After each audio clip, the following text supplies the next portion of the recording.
Connectivity road కూడా కేంద్ర మంత్రి గారిని పిలిపించి ఆయనతో శాంక్షన్ చేయించి ఆ ప్రాజెక్టును కూడా ఆయనే ముఖ్యమంత్రి గారి డ్రీమ్ ప్రాజెక్ట్ అని చెబుతూ అనౌన్స్మెంట్ చేసిన దాఖలాలు.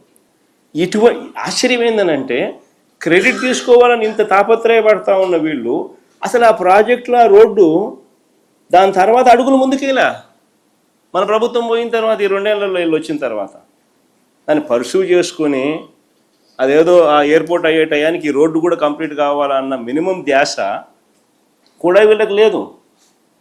ఈరోజు ఎయిర్పోర్ట్ కంప్లీట్ అవుతుంది, నెలలో బహుశా ఫ్లైట్స్ కూడా టేక్ ఆఫ్ అవుతాయి.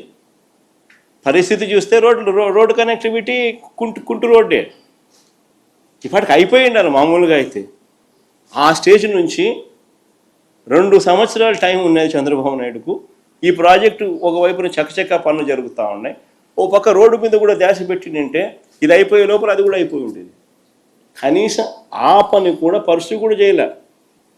కానీ చంద్రబాబు నాయుడు గారు ఏమంటాడు, క్రెడిట్ చోరీ, తాను తన సివిల్ ఏవియేషన్ మినిస్టరు వీళ్ళ వల్లనే వచ్చింది అన్నట్టుగా బిల్డప్.